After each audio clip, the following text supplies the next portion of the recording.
Hello friend, સ્વાગત છે તમારું ગુજરાતી રેસીપી કિચનની અંદર। આજે હું તમારી સાથે શેર કરીશ શરીર માટે ખૂબ જ હેલ્ધી બીટ ગાજર ટામેટાનું સૂપ બનાવવાની રેસીપી। તો સૂપ બનાવવાની રેસીપી શરૂ કરતા પહેલા જો તમે ચેનલ પર પહેલી વાર આવ્યા હોય તો ચેનલને સબસ્ક્રાઇબ કરી રાખજો આ જ રીતની નવી રેસીપી મેળવવા માટે।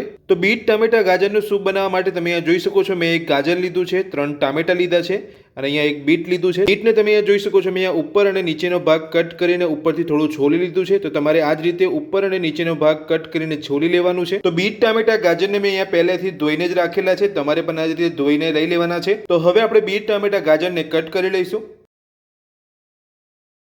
તમે જોઈ શકો છો બીટ ટામેટા ગાજરને મેં અહીંયા ત્રણેયને કટ કરી લીધા છે। તો આપણે સૌથી પહેલા સૂપ બનાવવા માટે ત્રણેયને આપણે અહીંયા બાફવાના છે। બાફવા માટે બીટ ટામેટા ગાજરને કુકરમાં લઈ લઈશું।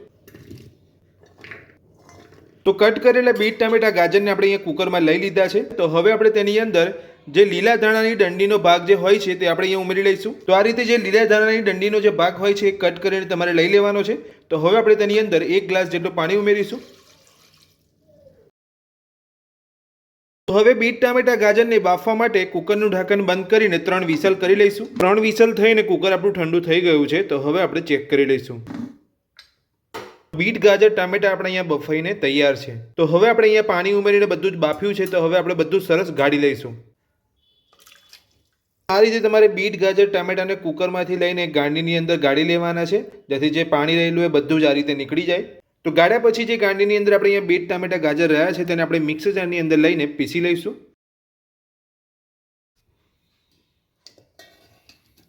તો બાફેલા બીટ ટામેટા ગાજર આપણે અહીંયા મિક્સર જારની અંદર લઈ લીધા છે। તો હવે આપણે તેની અંદર અડધો ગ્લાસ જેટલું પાણી ઉમેરીને પીસી લઈશું। તો બાફેલા બીટ ટામેટા ગાજરને આપણે અહીંયા પીસી લીધા છે। તો તમે જોઈ શકો છો આ પ્રકારની પેસ્ટ તમારે અહીંયા તૈયાર કરવાની છે। તો હવે આપણે બધું જ ગાળી લઈશું, કેમ કે આપણે જ્યારે અહીંયા ટામેટાને બાફ્યા હતા ત્યારે ટામેટાના બી કે છોડા નહોતા કાઢ્યા, એટલે તમારે પહેલાં અહીંયા ગાળી લેવાનું છે આ રીતે મિક્સર જારની અંદર પીસ્યા પછી।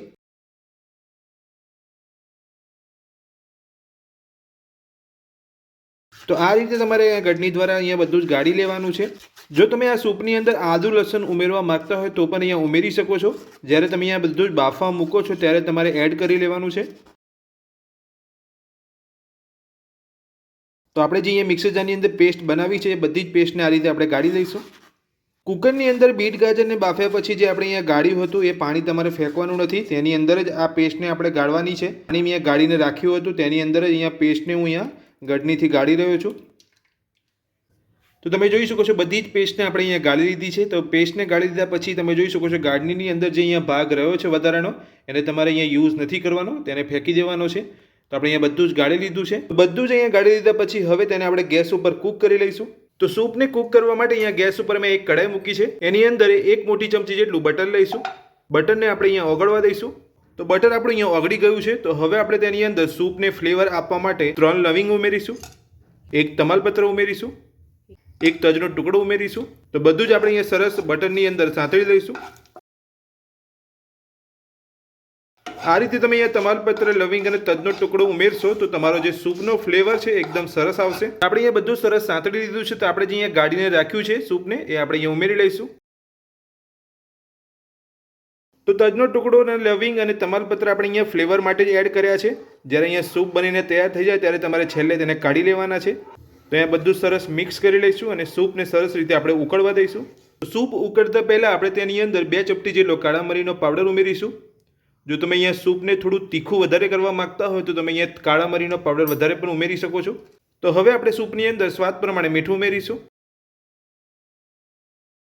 બધું જ મિક્સ કરી લઈશું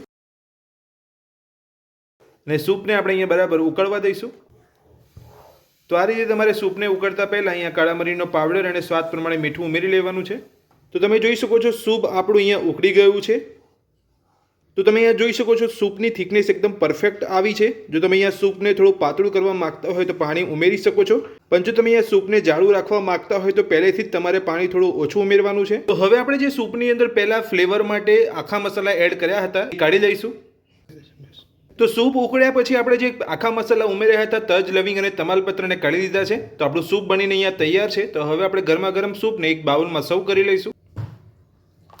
શરીર માટે ખૂબ જ હેલ્ધી બીટ ટામેટા ગાજરનું સૂપ બનીને આપણું તૈયાર છે. તમે આ સૂપને ટોસ્ટ સાથે પણ પી શકો છો. તો બીટ ટામેટા ગાજરનું સૂપ બનાવવાની રીત તમને મારી કેવી લાગી કોમેન્ટ બોક્સની અંદર કોમેન્ટ કરીને જરૂરથી જણાવજો. આજની રેસીપી પસંદ આવી હોય તો વિડીયોને લાઇક કરજો, ચેનલને સબસ્ક્રાઇબ કરી રાખજો. આ જ રીતની નવી રેસીપી મેળવવા માટે થેન્ક યુ.